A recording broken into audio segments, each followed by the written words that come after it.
السلام علیکم ورحمۃ اللہ وبرکاتہ۔ امید کرتا ہوں دوست آپ تمام حضرات خیریت سے ہوں گے۔ اللہ سے دعا ہے جہاں بھی آپ ہیں اللہ آپ کو خوشی اور سلامتی کے ساتھ محفوظ رکھے۔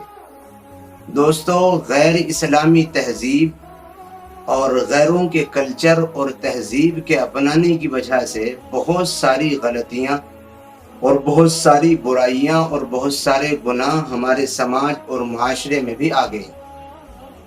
غیروں کے دیکھا دیکھی ہم نے بھی وہ کام کرنا شروع کر دیے ہیں، چاہے اس کے سلسلے میں اس کے بارے میں اللہ اور اس کے رسول نے کچھ بھی کہا ہو، اس کی ہمیں فکر نہیں ہوتی۔ یاد رکھنا چاہیے یہ سوچ اور یہ فکر اچھی نہیں ہے۔ ہمارا ہر عمل جناب محمد الرسول اللہ صلی اللہ علیہ وسلم کے بتائے ہوئے طریقے کے مطابق ہونا چاہیے۔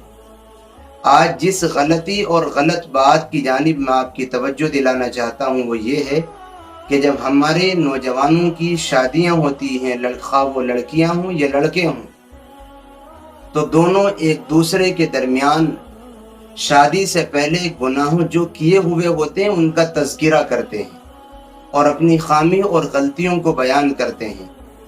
اگر لڑکی بتاتے ہوئے اور ان کا تذکرہ کرتے ہوئے شرماتی ہے تو ہمارے نوجوان ان کو فورس کرتے ہیں، ان پر پریشر بناتے ہیں کہ تم نے شادی سے پہلے کس کس سے اپنے ناجائز تعلقات کو بنایا ہے، کس کس سے تمہارے ناجائز تعلقات تھے، کس کس کے ساتھ تم نے بات چیت کی، کیسے کیسے تم نے گناہ کیے۔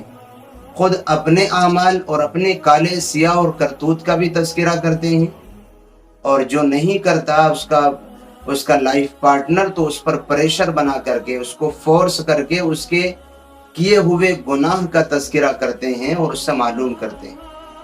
یاد رکھنا چاہیے یہ اسلامی تہذیب اور کلچر نہیں ہے، یہ اسلامی سوچ اور اسلامی فکر نہیں ہے۔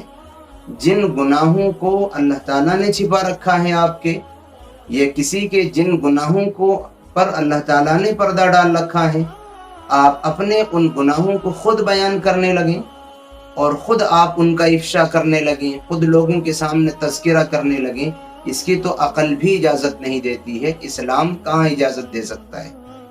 اور پھر کسی سے اس کے پرسنل معاملات اور اس کی شادی سے پہلے کے گناہ کے سلسلے میں معلوم کرنے کے لیے آپ کسی کو فورس کریں، یقیناً یہ بات غیر مناسب ہے۔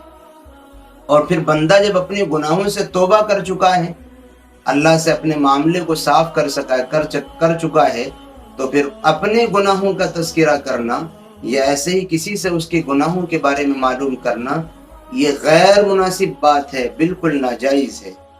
بلکہ جناب محمد الرسول اللہ صلی اللہ علیہ وسلم نے روایات میں اس پر سخت وعید بیان فرمائی ہے، آپ نے تنقید فرمائی ہے اور آپ نے لوگوں کو اس پر متنبہ کیا ہے کہ اپنے گناہ اور اپنے سیاہ کرتوت کسی سے بیان نہ کیے جائیں۔ اس لیے شادی اور نکاح ہو جانے کے بعد اپنے گناہ کا ایک دوسرے سے تذکرہ نہ کرنا چاہیے، اس کے نقصانات بہت دور تک نکلتے ہیں۔ کبھی کبھی آپ کی شادی شدہ زندگی بھی متاثر ہو جاتی ہے۔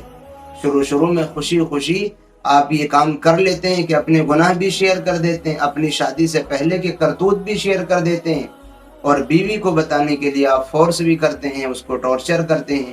یہ بہت غیر مناسب بات ہے۔ اس لیے شادی سے پہلے کے گناہ جو ہو جاتے ہیں یا ہوئے ہیں ان پر کبھی بھی کسی سے فورس کر کے معلوم کریں اور نہ اپنے گناہ کا کسی کے سامنے تذکرہ کریں، بلکہ اپنا معاملہ اللہ سے صاف رکھیں اور اللہ تعالیٰ سے اپنے گناہوں کی توبہ کرتے رہیں۔ یہی اسلامی تصور اور سوچ ہے۔ امید کرتا ہوں بات آپ کی سمجھ آ گئی ہوگی۔ دعاؤں کی درخواست ہے، پھر ملیں گے انشاءاللہ کسی نئی اور اچھی ویڈیو کے ساتھ۔ السلام علیکم ورحمۃ اللہ وبرکاتہ۔